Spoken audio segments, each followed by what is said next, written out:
Now let's consider what happens to an amide when we place it under conditions where it can hydrolyze. So let's start off with a fairly simple amide, and that will make it a little easier to draw for our mechanism that's coming up. I'm going to pick a DMF, or dimethyl form amide, which is one of those polar aprotic solvents that we talked about before.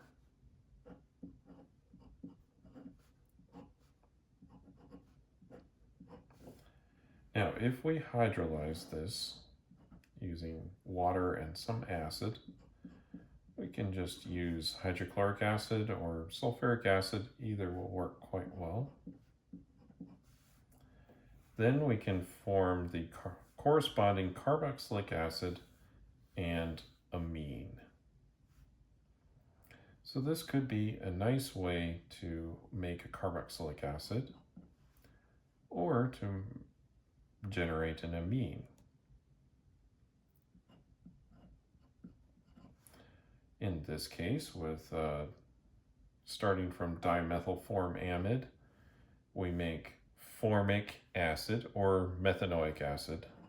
But if I use the common name, you'll understand where the form amide is coming from. And we will also make the protonated version of this amine. And of course it will be protonated with some chloride anions hanging around, simply because of the presence of the catalyst, and this is a base. Right? Later on, if we wished to isolate this, then we can choose to deprotonate this and have it preferentially go into the organic layer, or we could leave it protonated and pick it up from the aqueous layer. Of course, that would depend on how large these carbon groups are on here. With methyl groups, should be no problem. All right, let's look at the mechanism now.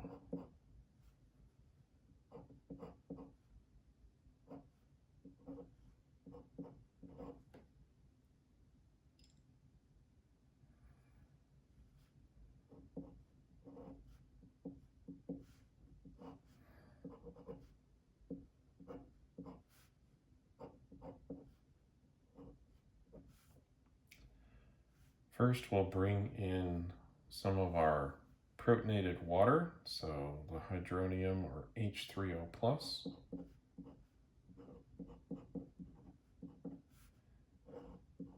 And again, we're going to protonate the oxygen. That's going to be in equilibrium with the next species.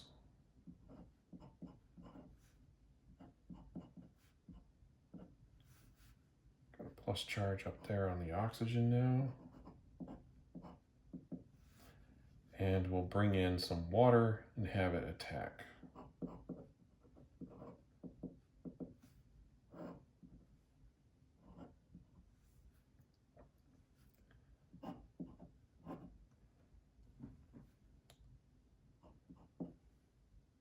Now, these are equilibrium conditions, but of course we can favor the product by adding a lot of water. And it's not hard to do that. So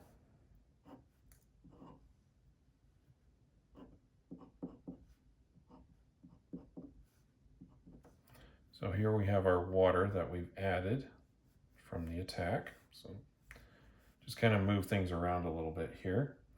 And we'll bring in some more water and deprotonate and regenerate our H3O+.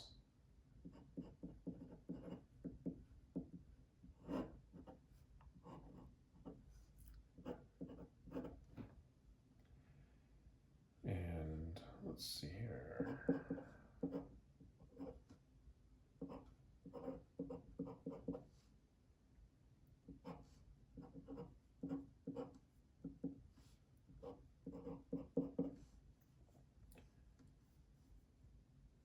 now we will protonate the nitrogen.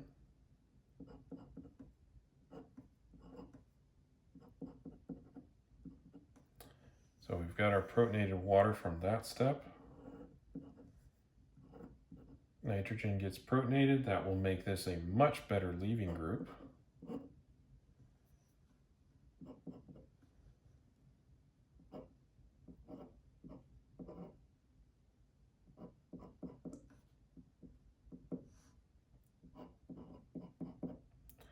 And really either one of these oxygens can do this next step.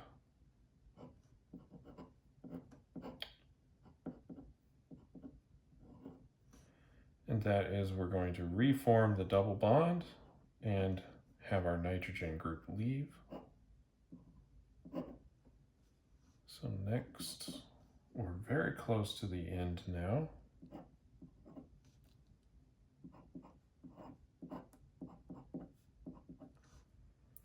We have still our protonated carboxylic acid there. Actually, additionally protonated carboxylic acid, because this one is generally the acidic proton, but that in this case, that one hanging out on this carbonyl oxygen is going to be more acidic. And we have this nitrogen base, which is dimethylamine. So that will come in and deprotonate that, or water. It doesn't really matter which one you choose. Either works. But in this case, we can kind of show the products all in one step. Might be more accurate to use the water just because there's a lot more of it around, and then you can just move the water or the proton from here with the water and then transfer it over into the nitrogen. But in either case, kind of does the same thing. And we form our carboxylic acid and the corresponding amine. So this is amide hydrolysis, and you can use that to either make a carboxylic acid or make an amine. Just depends on which one you would like to keep.